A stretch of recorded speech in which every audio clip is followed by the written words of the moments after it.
अत्याचार की पराकाष्ठा से उन्नति की पराकाष्ठा तक। सम्राट अशोक का पुत्र बड़ा उन्मत्त हो गया था, कई अपराधियों को भी नीचा दिखा दे बड़ा घोर अपराधी हो गया था।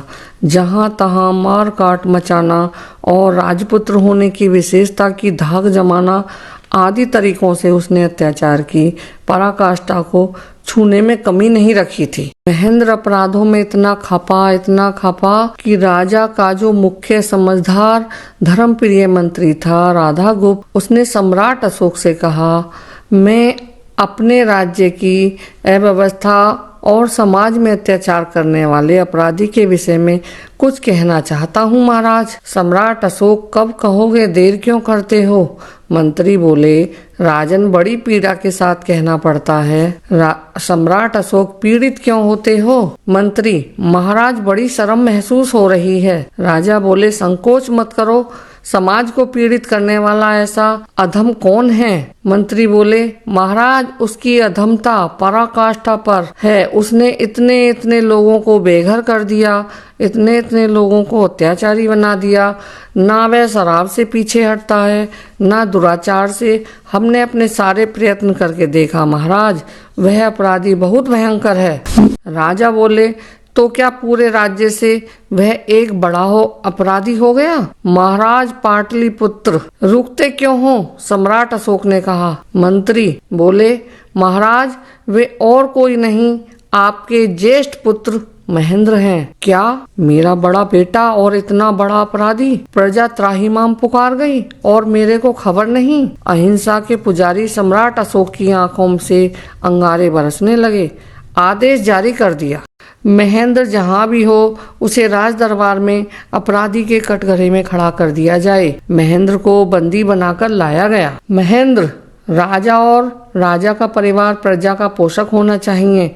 पोषक की जगह पर अपोषक रहे तो चल जाए, लेकिन तुम इतने शोषक अपराधी और अपराधियों को भी शर्मिंदा कर दो।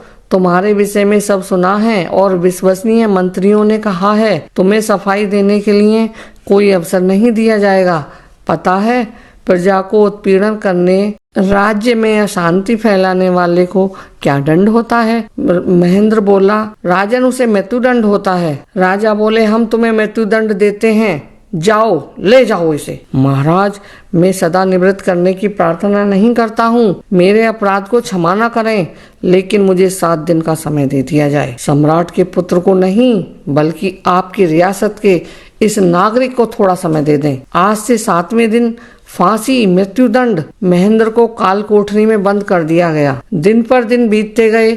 6ठे दिन के प्रभात को क्या पता उस नियंता ने क्या प्रेरणा की। पुकार में बड़ी शक्ति है और पुकार सुनने वाले की शक्ति का तो कोई पार ही नहीं है। 6ठे दिन का प्रभात हुआ। अब एक दिन बीच में है, 6ठा दिन है आज। कल को मृत्यु पाने वाले व्यक्ति को क्या कर रहा है, सो रहा है या जाग रहा है? चौकीदार ने जया दरा बस उसका खटखटाया दरवाजा। राजकुमार महेंद्र, आपके 5 दिन बीत गए, आपको क्या पता नहीं? अब मृत्यु की घड़ियां बहुत नजदीक आ गई हैं। आप सो रहे हो। कठिनाइयों में साधु सुमरन और सत्संग की बातें जो मंगल करती हैं, वह मंगल धन सत्ता नहीं कर सकती, अपना बल ओज नहीं कर सकता। महेंद्र ने जाने अनजाने में जो पहले सत्संग सुना था, उसी का मनन किया। एकांत में सूर्य की पहली किरण खिड़की पर आई।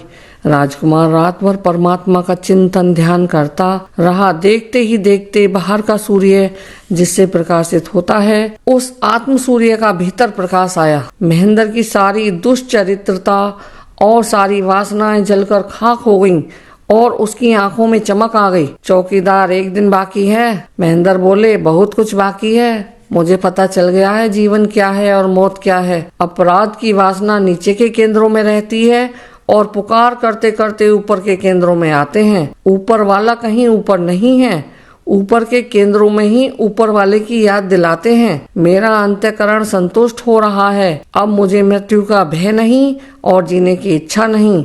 मैं अपराधी था नहीं, हूँ नहीं, हो सकता नहीं। अपराधी मन होता है, वासनाएं होती हैं। राजा साहब को मेरा प्रणाम भेजो। आदि आदि अपनी अनुभूति की डकारें सुना दी। राजा तक खबर गई। सम्राट अशोक बुद्धिमान तो थे, दूसरे ढंग से परीक्षा कराकर बड़े संतुष्ट हुए कि 6 दिन के अंदर एक महाअपराधी में से महापुरुष का प्राकट्य हो गया। अशोक 7वें दिन आए, बोले, राजकुमार, अब तुम वास्तव में मुक्त हो गए। राज तख्त तुम्हारा इंतजार कर रहा है। अब 7वें दिन मृत्यु दंड नहीं, राज्य सिंहासन मिलेगा। पिताश्री, क्षमा करें, लोगों पर शासन करके समय गंवाने वाला राज्य मुझे नहीं चाहिए। मैंने इंद्रियों पर शासन करके, मन पर शासन करके उस शासनकर्ता की प्रीति का राज्य सुना है। मैं उसी राज्य में प्रवेश करूंगा। महाराज, आपके राज्य से मैं विदाई चाहता हूँ। मुझे यह राज वैभव और सुख नहीं चाहिए। इंद्रियों को विकारों में घसीटने वाली सुविधाएं मुझे नहीं चाहिए। महाराज, 7वें दिन मौत आएगी, मौत आएगी। मौत के भय से भी जिनको भगवान प्यारे लगते हैं, ऐसे राजा परीक्षित 7वें दिन मोक्ष को पा सकते हैं। तो आपके इस कुपुत्र पर मेहरबान नहीं हुआ क्या? महाराज, मैंने मृत्यु को जीत लिया है। मृत्यु होगी तो शरीर की होगी। सिंहासन को मैं अस्वीकार करता हूँ। मेरा राज्य होगा पहाड़ों में, निर्जल स्थानों में, मठ मंदिर, साधु संतों के चरणों में। धर्म की ज्योति से मैं जनता का कल्याण करने हेतु सेवक बनकर सेवा का साम्राज्य फैलाऊंगा। वह कारागार से निकलकर पहाड़ की ओर चला गया और श्रीलंका सहित एशिया के विभिन्न देशों में धर्म का प्रचार किया। बहुत जगहों पर उसका सेवा सुमरन और भगवान की महत्ता का संदेश पाकर संसार दरिया में घसीटे जाने वाले जीव भगवान की ऊंची यात्रा में सफल हो गए। निर्जल स्थानों में, मठ मंदिर, साधु संतों के चरणों में, धर्म की ज्योति से मैं जनता का कल्याण करने हेतु सेवक बनकर सेवा का साम्राज्य फैलाऊंगा। वह कारागार से निकलकर पहाड़ की ओर चला गया और श्रीलंका सहित एशिया के विभिन्न देशों में धर्म का प्रचार किया। बहुत जगहों पर उसका सेवा सुमरन और भगवान की महत्ता का संदेश पाकर संसार दरिया में घसीटे जाने वाले जीव भगवान की ऊंची यात्रा में सफल हो गए।